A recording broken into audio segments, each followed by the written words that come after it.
Olá, amigos próximos e distantes. Tudo bem com vocês? Nosso entrevistado de hoje é um homem com muitos talentos. Cantor de música erudita e popular, ator, músico que trata muito bem o violão e o teclado, editor e escritor. Eis o homem, Geraldo Chaves Magnânimos. Geraldo, muito obrigado por você ter vindo aqui, deixando seus inúmeros afazeres para nos conceder esta entrevista que muito nos alegra e deixa felizes. Tudo bem com você, meu amigo? Tudo bem, eu me sinto honrado de dar uma entrevista para um homem que tem uma bagagem. Desculpe aqui, mas eu tenho que falar. Não é uma entrevista qualquer, é uma entrevista para alguém que tem uma bagagem maravilhosa, como você, Jorge, autor de diversos trabalhos. Eu me sinto feliz e honrado com isso. Muito obrigado, meu amigo. Muito obrigado. Mas eu digo que com esse perfil, não é, que você tem, não é, de muitos talentos, eu me lembro de um poeta e escritor americano, Walt Whitman, que disse: eu sou vários, há vários em mim, há multitudes em mim. O que é que você acha disso? Eu acho que todo ser humano, ele nunca está só, porque ele preenche com outros seres humanos que nascem dentro dele automaticamente, e ele faz daquilo ali digamos assim, um roseral, porque começa a brotar flores que são as obras, né? E todo ser humano é assim, você, o nosso editor, todas as pessoas são múltiplas. Isso é verdade, isso é verdade. Também eu chamo aqui para me ajudar uma frase feita por um poeta chamado William Wordsworth, que disse, e foi acompanhado por Machado de Assis e depois por Freud, quando ele falava: a criança é o pai do homem. Eu lhe pergunto, é? Eu acredito que sim, porque eu aprendi tanto na minha andança pelo Brasil, lançando os meus livros, e as crianças chegavam com uma maturidade tão grande perto de mim que eu ficava espantado. É, né? Sinceramente. E eu penso também que um filósofo, isso me ocorre agora, mas já fiz também essa pergunta a outro entrevistado. Esse filósofo disse, uma vez perguntado sobre ele próprio, ele disse: eu sou eu e minhas circunstâncias. Eu lhe pergunto, quem é você, Geraldo Chaves Magnânimos? Eu, honestamente, vou lhe responder com o coração aberto. Não sei. Honestamente, não sei. Eu só sei que sou fruto de uma educação antiga e que agradeço ter sido educado assim, e a necessidade da sobrevivência da pobreza me deu todo esse potencial que eu tenho hoje, modéstia, né? Mas o potencial que eu tenho, eu agradeço muito a minha infância proletária, né? Então, já que você se referiu à sua infância, eu pergunto, qual a sua lembrança mais remota? A minha lembrança mais remota é quando eu li O Velho e o Mar, né?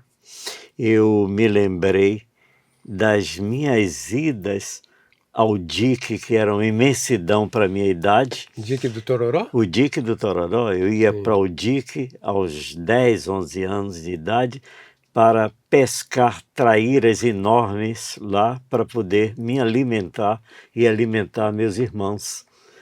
E quando eu li O Velho e o Mar, então eu digo, será que eu sou um Hemingway também? Né? Mas, assim, sua infância, né, já lhe conduziu para você ser o que é? Já havia alguns indícios, né, de comportamento, de visão de mundo, né, que lhe trouxeram, que fizeram de você o adulto? Olha, as suas perguntas são maravilhosas, não estou aqui jogando incenso, de Você não maneira nenhuma. precisa Não é disso. que você está tocando em pontos vitais dessa entrevista sensacional. A minha infância, eu atribuo que fui ajudado pela minha mãe, que incentivava todas as minhas pequenas loucuras. Tudo que eu queria fazer era dizer, não, tome aqui um papel, às vezes era até papel de embrulho, ela vai escrever, vai fazer um desenho, vai fazer. Então, dentro da nossa precariedade financeira, havia um potencial enorme de colaboração para a arte. Para a arte. E daí esse artista que você se tornou, como eu me referi no início, né, de diversos talentos e admiráveis talentos. Obrigado. Agora eu lhe pergunto também, você sente saudade? A saudade é um sentimento que lhe assoma sempre? Como é que você se relaciona? Muito mal, porque eu sinto uma saudade imensa até do que não vivi. Entendendo? Eu sinto saudade de tudo, da minha infância, dos momentos, das escolas, dos amigos, tá entendendo? E sinto saudade também, então eu sou um saudosista por excelência. Por excelência. E na sua produção, né, artística, então, esse sentimento se faz muito presente ou você tem outros também com os quais você lida? Quais são os conteúdos vividos na sua produção artística e como escritor? Olha, eu acredito piamente que se eu não tivesse passado o que eu passei na infância, que hoje a criança, eu acho ótimo, não há crítica aqui nenhuma quem pode ir para o McDonald's, mas o meu McDonald's da época era amêndoas no meio da rua, Oiti na Avenida 7 pegando no chão, e eu agradeço porque me deu uma capacidade de interpretar não só a minha situação, como hoje ser um homem altamente humanista e entender as pessoas, as necessidades e escrever meus livros, meus poemas, as minhas canções devido à situação que eu passei. E sua trajetória, assim, se você pudesse, né, fazer um resumo da sua trajetória, né, de criança, adolescente, até homem completo, e a vida profissional, viagens, como é que você... Eu acho que eu vivi eu diria aqui que eu acho que nessa ocasião, eu fui prestigiado por entidades, porque nunca houve um sofrimento. Eu só tenho lembranças, mas só tenho agradecimento, não é? Então, quando eu estava lendo Dante, porque eu me tornei um dantófilo, né? Eu sou um estudioso de Dante, e eu senti quando falou ele tomou Vigílio para os reinos visionários, eu sinto que alguém também me impulsionou, porque sempre que eu estava para cair, alguém me segurava. Então eu só tenho uma trajetória, eu diria que foi assim, luzes, uma passagem de luzes. Então, sua trajetória foi ascensional, foi sempre crescendo e assimilando e se enriquecendo. Exatamente. E note o seguinte, eu não esperava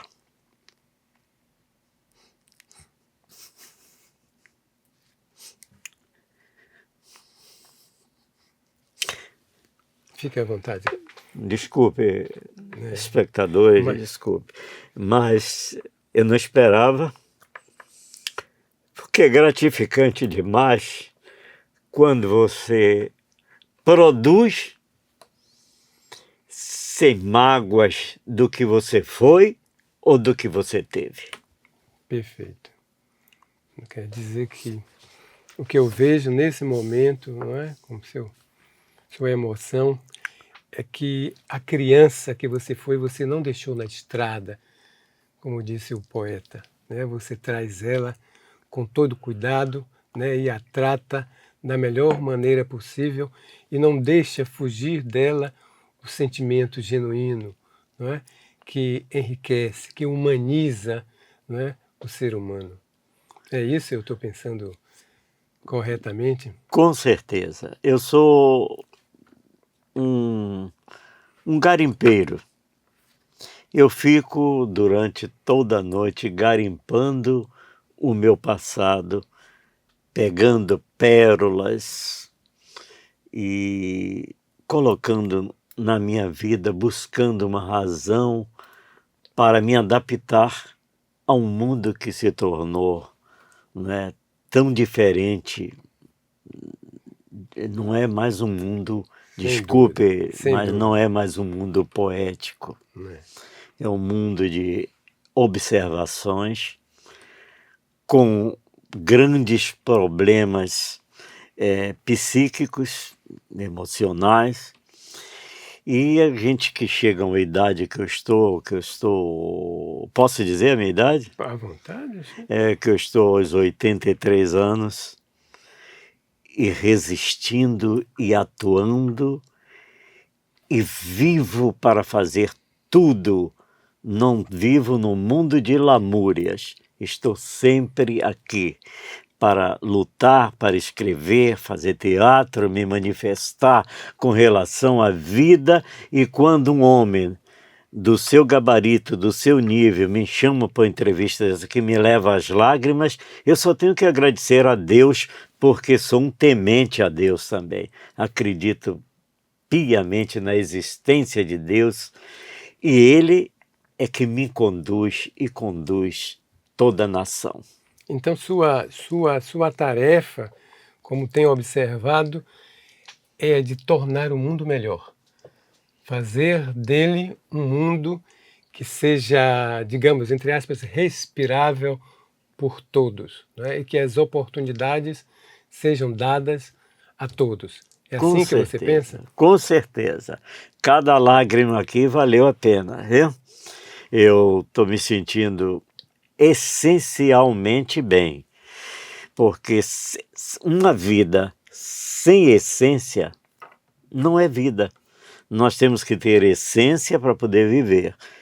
E eu estou assim encantado. Espero que seja convidado outras vezes, porque só não me faça agora, arranje uma pauta, porque eu fiz Mas você tem o que dizer, é por isso que você está aqui, como eu falei do podcast, desde o início, qual era o propósito, a filosofia do podcast, e é trazer quem tem o que dizer, né? E sabe como dizer para servir de farol, de luz para aqueles que ainda não tiveram a oportunidade de fazer a caminhada como uma pessoa, um artista do seu quilate fez e está fazendo. Então, a gente prima por trazer pessoas do seu nível. Eu agradeço e eu tenho assim uma frase que eu gosto muito, que o único critério da verdade é a prática. E eu acho que toda a humanidade deveria pôr em prática para depois recriminar ou dizer que não gostou, não é? Perfeito. Então tem que pôr em prática. Então eu ponho tudo que me vem à cabeça.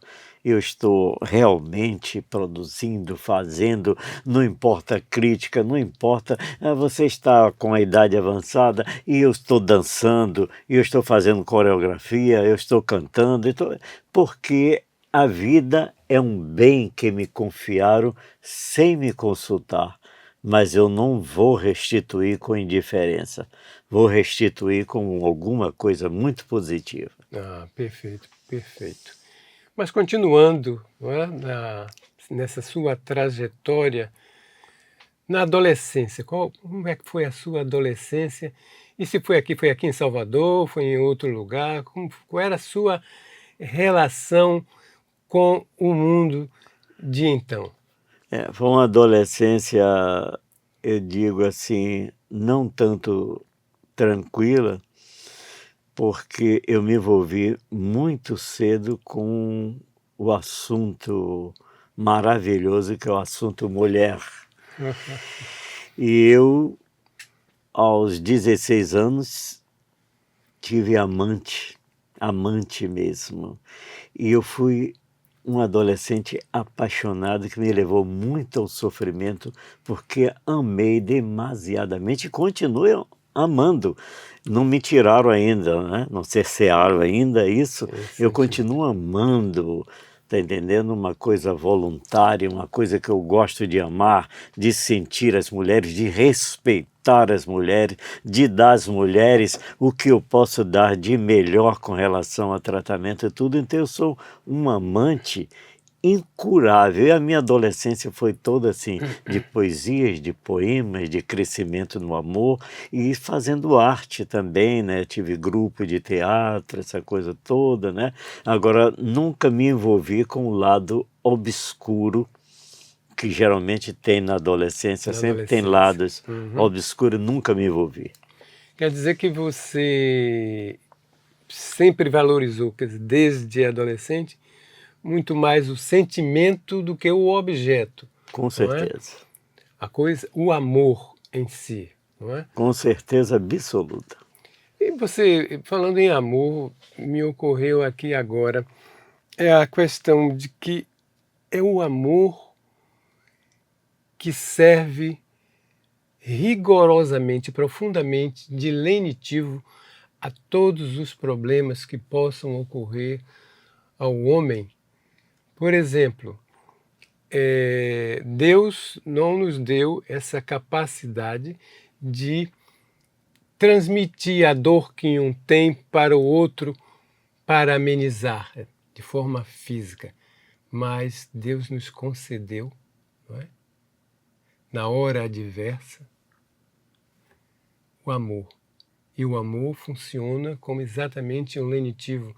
Você transfere a dor de um para outro. Eu penso assim, o que é que você acha? Eu acho a sua colocação genial, eu diria assim, porque eu não acredito que qualquer projeto, qualquer coisa na vida, até para a refeição, até para as coisas mais pequeninas que tem, mas sem amor não existe vida na minha concepção. Perfeito, perfeito. Quero continuar ainda nessa trajetória da sua juventude até chegar mais ou menos por aqui. Então essa juventude, você passou aqui em Salvador e viajou depois, já adulto. Eu quero que você nos fale aos nossos espectadores. Eu vivi aqui em Salvador, tive a felicidade de ter feito grandes amigos na infância, porque eu não era o brigão. Eu sempre fui o poeta da turma. Não se afirmava através da força, através da poesia. Através da poesia. E gostavam de mim, criavam nomes artísticos para mim, tanto é que eu tenho uma infinidade de nomes, Gerard Louis, olha, são tantos que eu esqueço. Gerard Louis, tem um outro, né? Gerald Jefferson, e eles que colocavam tudo em mim, porque... Por conta da sua veia artística. Exatamente. Então eu só tenho que agradecer esses amigos, alguns já estão no andar de cima, que eu sinto muito, mas foi assim uma infância e uma adolescência em que não houve assim grandes problemas, a não ser o envolvimento muito cedo que saí da casa de meus pais, aí fui viver com uma mulher muito mais velha, eu tinha 16, ela tinha 30 e tantos, e depois eu resolvi ir para o Rio de Janeiro, Sim, sim. e no Rio de Janeiro eu tive a felicidade de fazer alguns ensaios em teatros e fui parar no teatro de revista. Aham. Trabalhei Experiência. na companhia de Américo Leal, no teatro de revista, e depois migrei para São Paulo e fui dublador. Foi. Pequenos papéis, mas Sei, sei. fiz dublagem de pequeninas coisas, nunca fui o protagonista Uhum. das histórias, né? É que nós estamos aqui também numa entrevista verdade. Claro, claro. E fiz pequenos, que eles chamam anéis, né? Sim, Pequenos sim. anéis das filmagens e tal.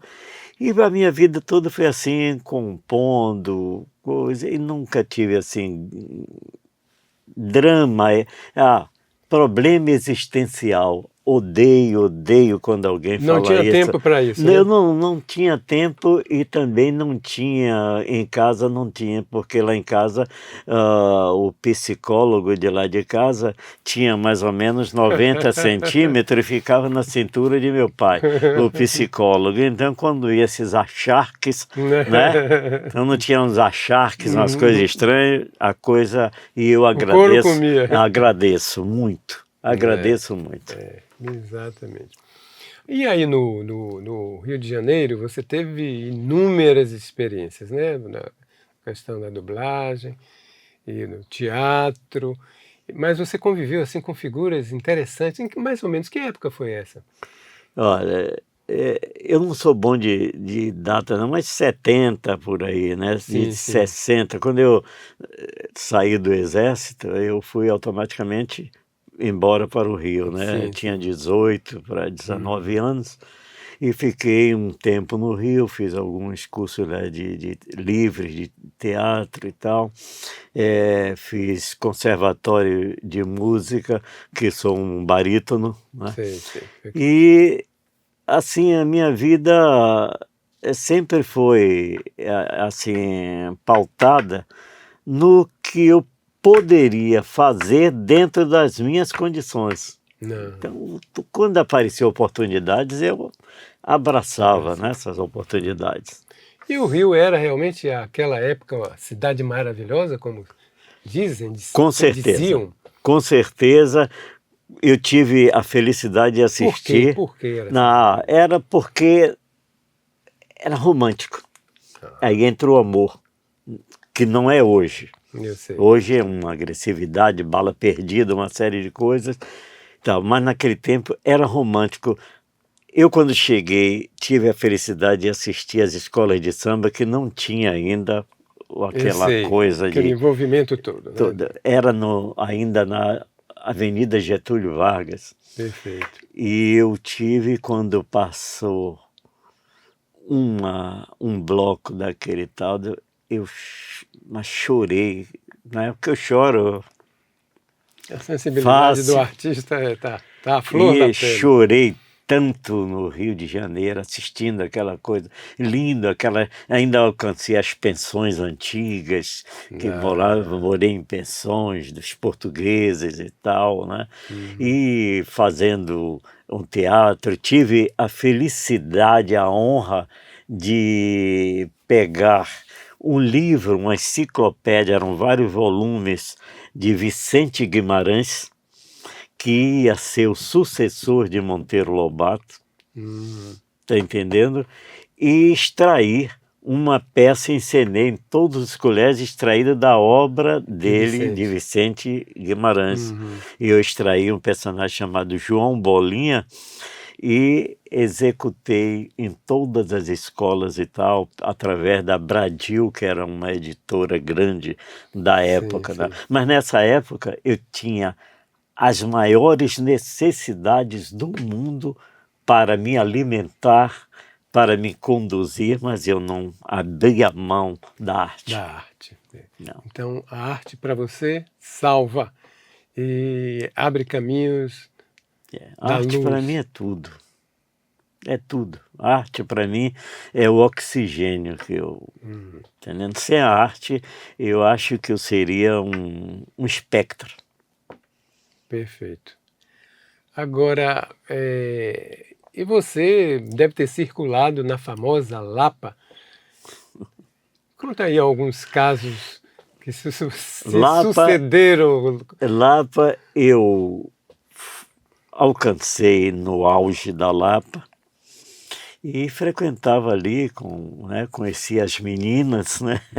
As Que eram primas, muitas. muitas primas ali e tal, e ouvia aquelas histórias maravilhosas de Miguelzinho Camisa Preta, do Edgar, capoeiristas famosos, né? Sim. Conheci pessoalmente Madame Satã, Conheceu Madame Satã, o famoso Madame Satã? pessoalmente, Foi. pessoalmente, Mas dizem que ele era assim, educado, não era, né? Só na hora da briga, né? não, só na hora da briga. Fora da briga ele tinha as A suavidades. suavidade dele. Mas era um Mas homem. ele era um homem assim, folclórico no sentido de que os intelectuais Ele reconheciam a se dava presença bem com dele, todo se mundo. dava bem com todo mundo, mas na Dava. hora da briga era mesmo. E esperava da meia-noite no Rio, em plena Cinelândia, tá entendendo? Para comer o angu do Gomes, famoso angu do Gomes, que ele vinha com a carrocinha e todos os notívagos, né? Sim. Ia comer o angu do Gomes, Depois né? da farra, farra. né? Tal. Eu nunca fui também muito mas Sim, com moderação como se dizia tomava. antigamente, socialmente. Socialmente. Agora, só tenho um agradecimento a Deus, que vivendo neste mundo que eu vivi, nunca coloquei uma droga na minha boca, quer em comprimido, quer em cigarro, seja qual for tipo de droga, eu agradeço a Deus me ter realmente protegido neste campo. Soube sempre se esquivar, né, das Com tentações certeza. que deviam ser muitas, né? Ele só não conseguia me livrar das mulheres, que é meu problema até hoje, viu? Eu não vou mentir, até hoje. Meu problema são as mulheres, porque é um ser especial que Deus colocou. Eu também Tá concordo com entendendo? você. Eu acho que não tem E nós nada temos. melhor no mundo, nem no universo. Primeiro porque é quem dá a vida, não Com é? certeza. E depois pelo discernimento, pela coragem. Sabe, são muitos os adjetivos que se possa dar a uma mulher, né? A mulher é tão importante que você, como poeta, como escritor, e bom escritor, porque eu não jogo confete, mesmo sendo amigo, eu não jogo confete em ninguém. Eu tenho um temperamento assim, eu só falo o que a pessoa tem de real. Grande compositor, músicas maravilhosas e tal, mas eu vou lhe dizer uma coisa que é impressionante. A mulher é tão importante que um grande escritor português, que era homossexual, escreveu a coisa mais linda que todo hétero gostaria de ter escrito essa coisa, que foi Antônio Boto, um poeta português que eu respeito, não me importo com a vida de ninguém, pelas opções das pessoas, eu não tenho nada a ver com isso. Acho que cada um tem a sua vida, tem seu momento e tem o tempo de Deus para tudo, né? Claro. E ele escreveu como se estivesse escrevendo para uma mulher. Ele disse: deixa que o olhar do mundo destrua este teu corpo, que é o meu verdadeiro abrigo. Eu já mal distingo a cor fulva dos seus cabelos. És lindo. A morte deveria ser uma vaga fantasia. E eu deitado em seus braços, até sonhei que morria. Lindo, lindo. É muita sensibilidade, né? só o poeta consegue captar o que está por trás, Aí, né, do visível. coisa linda. Lindo, lindo, lindo, lindo. Pois é. E ainda nessa trajetória. Com licença, quero lhe À pedir vontade. desculpa desse arrobo agora. Não, não. Um grande artista que você é, um grande ator que você é, faz assim, representa na sua inteireza, não é? Passa Obrigado. todo o conteúdo e o espírito do que se escreveu. Portanto, fique tranquilo, e os nossos telespectadores, né, que são de alto nível de sensibilidade, compreenderam e admiraram, tenho certeza, esse pequeno trechinho aí de Boto. Mas eu ainda quero ficar no Rio, porque esse período, né, deve ter sido um período assim, com alguns casos pitorescos, algumas coisas assim que fizeram de vocês na época mais felizes, mais alegres e tal. Conte alguns. Tem. Com essa minha ideia fixa de ser amado e amar, eu acho que eu tenho uma necessidade de ser amado. E eu conheci uma das meninas que circulava pela Cinelândia. E consegui, fui com ela para o apartamento. Agora diga onde ela morava. No edifício Balança, mas não cai. Famoso. Famoso Balança, mas não cai. E o mais pitoresco de tudo é que eu estava tão cansado da minha luta que eu dormi e acordei com a cama no chão. Não porque houve alguma coisa, mas a cama frágil. E foi uma queda, eu tomei um susto enorme, né? E aí levantei e fui embora para casa. Então no Rio eu tive aventuras assim, coisas que eu agradeço tanto, que tem me dado força para escrever, que hoje também, eu posso falar sobre o que eu faço hoje também? Pode, à vontade, aqui o texto é seu. Eu hoje faço um trabalho de ghostwriting. Sim. Né? Eu escrevo livro para quem tem necessidade, não tem tempo de escrever um livro e tal. Eu tenho feito livro, sim. Não posso citar porque é um problema totalmente ético. Eu escrevo e a pessoa desaparece, ele é o autor do livro e eu não vou nem no lançamento. Claro, e depois disso acaba todo o entrosamento, porque tem que ter ética para fazer esse trabalho.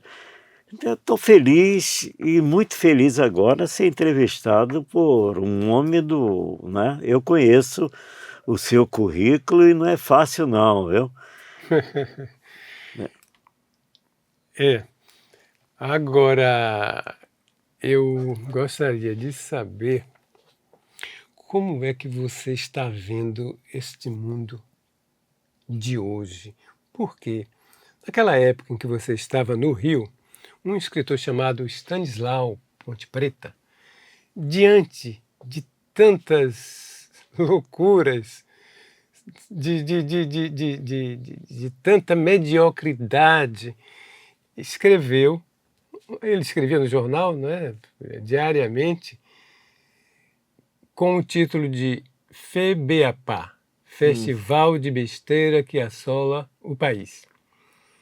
Então, você acha que esse festival ainda existe e você tem alguns exemplos para dar? Olha, eu tive a felicidade de conhecer pessoal, não só ele, como dizer, porque eu convivi com toda aquela turma da revista O Cruzeiro, aqueles Otto Maria Capô, né, as Tregésias de Ataíde, né? Eu convivi com essa, tive o prazer de conhecer toda essa gente. Eu era um filão do chá da Academia Brasileira de Letras, que agora não é mais a Academia Brasileira de Letras, que está colocando todo mundo que não tem letra. Filão, você quer dizer que você entrava furtivamente, sorrateiramente. E ia tomar o chá. Para me sentir importante com aquela gente era um ambiente bom, né? Com os gente intelectuais e tal. Na verdade que hoje a academia não iria lá tomar nem um cafezinho, porque tá difícil, né? Tá difícil. E no Rio eu tive a felicidade, né, de pertencer a diversas etapas no comércio também, né? Eu fui também quando eu via que o teatro não dava tudo, eu ia vender alguma coisa, né? E Sim. vendia enciclopédia, fazendo o maior sucesso porque vendia enciclopédia interpretando, entendendo? E aí era fácil para eu Vendia o quê? vender. Barça? O quê? Era Delta Delta. Larrosse, mas eu vendia interpretando. Aí o cliente ficava de uma forma que Ele terminava comprando. comprando pela interpretação que eu E dava. Eu fazia seu usava o marketing. teatro, usava toda a mise-en-scène, toda coisa, a impostação de voz, e às vezes quando tinha um piano eu cantava na casa do cliente, e assim eu Ia fiz vendendo. a Clientela. amizade, né? Ah, que maravilha. Foi um tempo maravilhoso. Agora tem uma coisa que você me perguntou, minha vida no Rio. Agora eu tive uma época triste que foi ter que cantar por problemas financeiros, cantar na Praça Mauá, que ali é o Por quê? lugar que, eu vou lhe dizer, à noite você só vê marinheiros estrangeiros, Ah, sim. é uma prostituição de um nível mais Uhum. inferior, aquela prostituição bem baixa, tudo, e eu tive que cantar para sobreviver. Então eu cantava boleros, Uhum. né? Ali ganhava um cachê, uma coisa assim, né? Que bolero assim você canta? Lembra de algum que você cantava? Todos aqueles disso, Bésame mucho. Não, um trechinho de um desses, se você possa, se lembre ainda. Bom, bésame, bésame mucho. E ainda fazia caras e bocas para impressionar, né? Era um negócio assim sensacional, né? Mas agora eu estou com a voz Eu embargada sei. porque você me levou a um estágio que Não foi tá intenção. difícil de eu me recuperar aqui, viu? Mas dá depois para você tocar alguma coisa aqui para os nossos Com telespectadores, certeza, tocar alguma coisa. O com nosso certeza. Rodolfo pode trazer o violão para Com você. Então, certeza. Com sim, certeza será um mas prazer. então você levou esse período, né, no Rio e depois você retornou para Salvador. Você Retornei para Salvador e aí comecei a editar meus livros em Salvador. Inclusive tem uma passagem interessante. O primeiro livro meu não tinha dinheiro para editar, vendi todos os móveis. Eu morava foi na mesmo. Pituba, na Paulo VI. Eu vendi todos os móveis da casa, fiquei só com um banco, mas lancei o livro. Isso aqui Só sentar não. é acreditar na arte, né, e no talento, né? Eu não tive nenhum assim tipo de problema, de trauma com isso, nem nada não, porque o livro vendeu e aí montei uma casa superior ao que tinha Uhum. dentro daquela, né? Então foi assim a minha vida.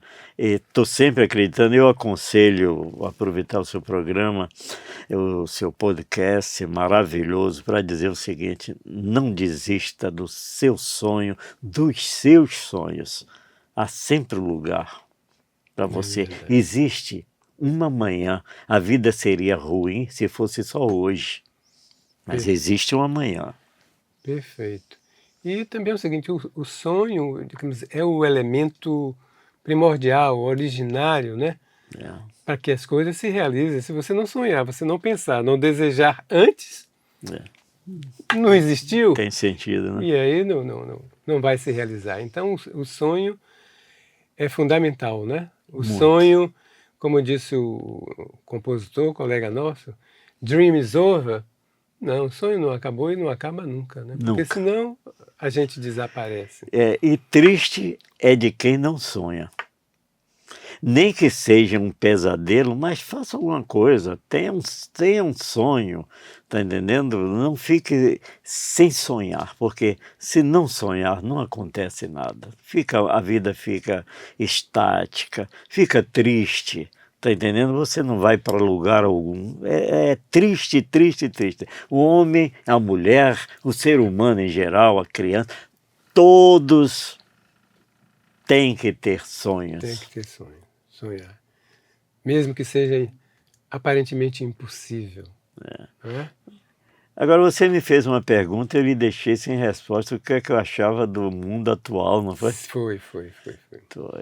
Olha, toda vez que você faz uma análise do mundo atual, a Polícia Federal vem buscar a pessoa. Ah, é. É assim agora. Você faz uma análise do mundo atual, porque você não pode falar a verdade. Mas eu vou aproveitar aqui e vou dizer o seguinte: caos.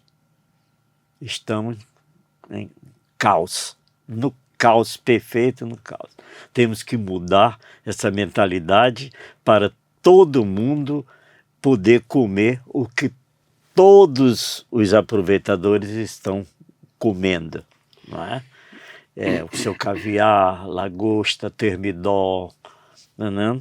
Todas essas coisas, o pessoal está só por enquanto no ovo, que não está nem podendo comprar porque uma placa está 27, 30 reais.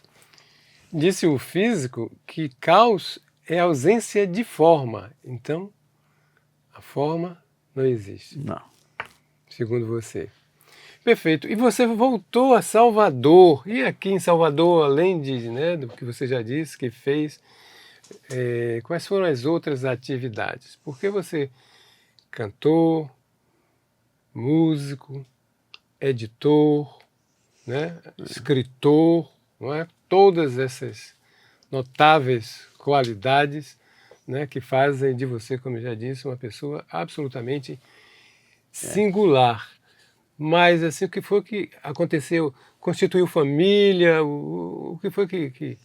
Eu tive alguns casamentos, porque é normal na trajetória das pessoas interromper alguma coisa que não está dando Desde que o certo. amor desapareça, né? Aí é uma coisa Absolutamente necessária, natural, necessária e tal. E vivi assim alguns amores aqui, e aí hoje estou com alguém muito especial que soma muito, né? Que me deu também um filho muito especial, né? Então é a minha namorada, né? Ela é a minha namorada. Não somos casados, porque se casar estraga, na minha concepção, né?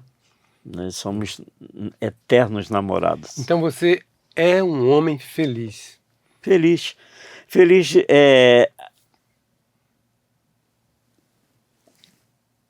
dependendo nas circunstâncias. Se eu fosse egoísta, eu sou feliz, mas eu estou comprando também a infelicidade dos que não estão conseguindo a felicidade devido à situação em que nós estamos vivendo, né? Que as pessoas não sabem, estão assim perdidos, né? Você me faz lembrar um verso de um compositor cubano que ele fala assim: que me perdoem os mortos da minha felicidade. Lindo Perdone isso. los muertos de la mi felicidade. Que profundidade, né? Lindo, né? Coisa linda demais. Então, assim, você é um homem feliz, mas se lhe pedisse, teoricamente, para caracterizar o que é a felicidade? Eu diria que é a oportunidade que você pega por osmose de alguma coisa. Ela não é constante e ela está dentro. Você pode ter força para tirar, que a felicidade não vem de fora. A felicidade vem de dentro para fora. Você próprio engendra, você próprio cria, alimenta essa. É por isso que eu sou também, além de seguidor de Dante Alighieri, eu sou também um seguidor de Pavlov. Tá entendendo? Eu gosto de condicionamentos.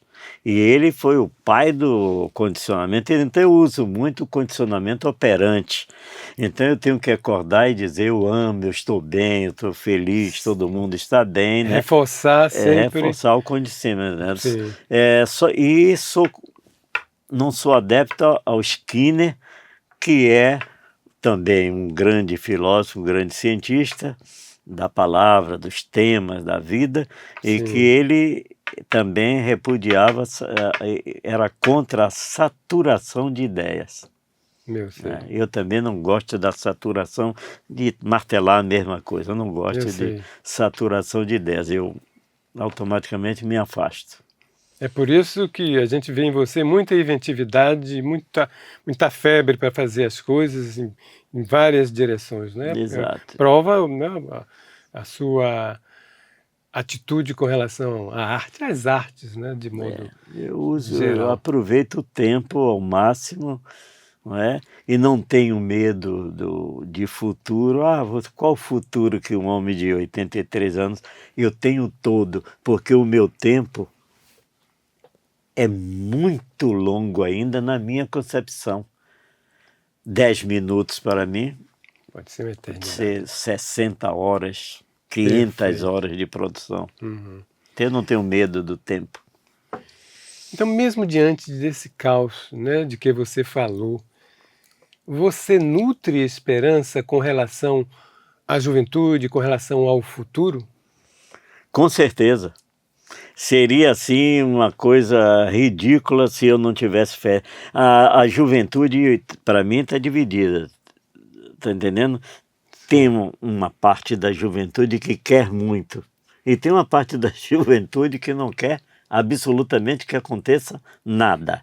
Eu não vou dar aqui da sigla do que é essa parte aqui, está entendendo? Mas essa parte aqui boa está vencendo. Está vencendo. Está vencendo, está entendendo? Está colocando as coisas em ordem, no entendeu? devido lugar. É a nossa esperança, né?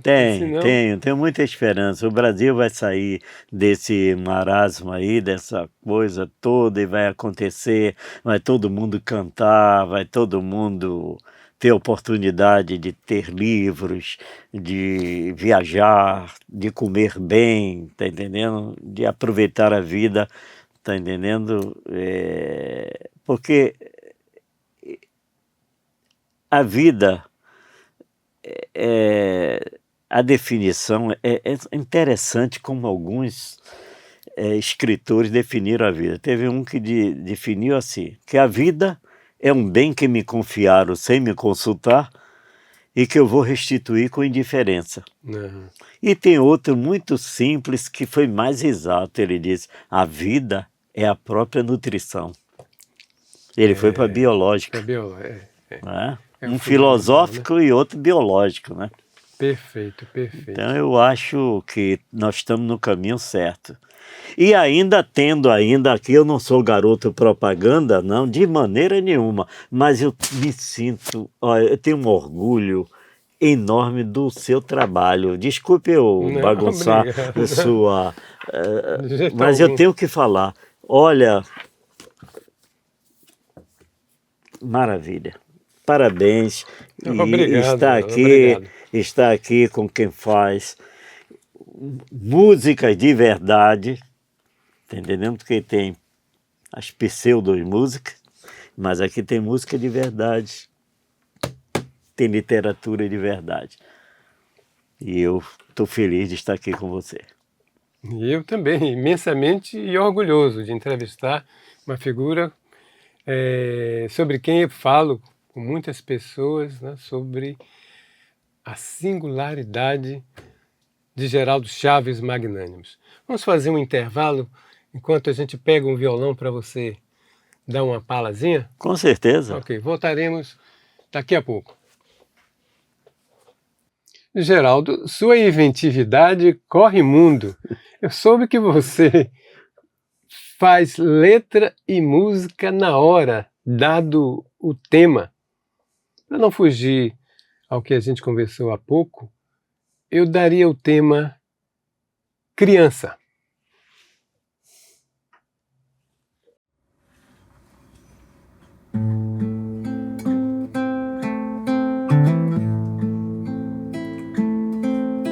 Quero voltar para meu tempo, o meu tempo de criança. Quero encher os meus olhos de lágrimas com tanta esperança. Quero acordar protegido e cheio de carinho, com os meus pais ao meu lado, para que eu nunca me sinta sozinho. É triste, é muito triste a separação. Eu não quero ficar só neste mundo para viver a desilusão. Bravo! Que maravilha, rapaz! É muita imaginação, não é? Tanto musical quanto na letra. Muito bonita, muito bonita. É, mas nós temos tanta coisa para fazer bonita, né?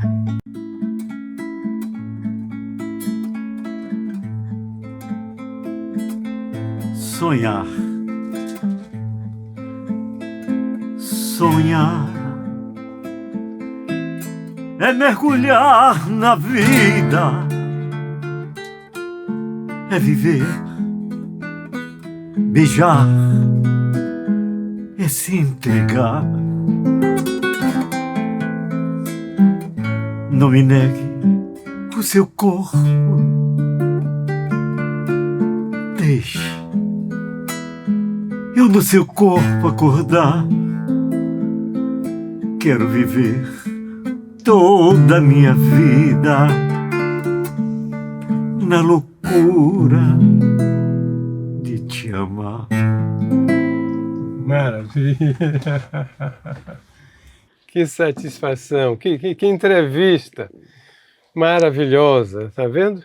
O que a gente traz para vocês em nome da arte, em nome da cultura e dessa nossa civilização que precisa, né, ser trabalhada e reerguida, né, para a alta cultura e para o engrandecimento do homem, né, principalmente do brasileiro. Você pode, para a gente concluir, você pode nos brindar com mais, pelo menos 2 interpretações, você fique à vontade. Vamos a elas, com certeza, é um prazer para mim. É isso aí, meu caro Jorge Franklin.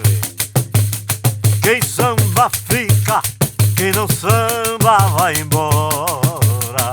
Quem samba fica, quem não samba vai embora. Bigorrilho, birimbau, todos sambando na cara de pau. Não se esqueça, meu amor, de quem mais te amou fui eu. Sempre foi o seu calor que minha alma aqueceu. E num sonho para dois viveremos a cantar. A cantar, a vida é cantar, é viver, é amar, é sentir. Tudo isso a Prosarte apresentando para você. Viva Prosarte! Maravilha, maravilha! Vocês estão vendo, né? Quando eu falei a singularidade deste artista, não é? Que muitos agora, né, estão conhecendo e passando a valorizar. Não é? Procurem nas mídias, Geraldo Chaves Magnânimos, e vocês constatarão, continuarão constatando a grandeza desse artista, desse nosso convidado.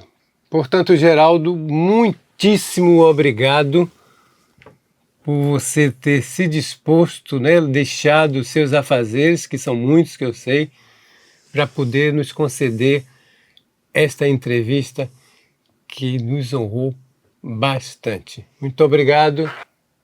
Eu estou super feliz porque estou num podcast cultural e com Jorge Frank, uma sumidade, e viva a Bahia! Viva, viva. Amigos próximos e distantes, este foi um grande presente. Até a próxima.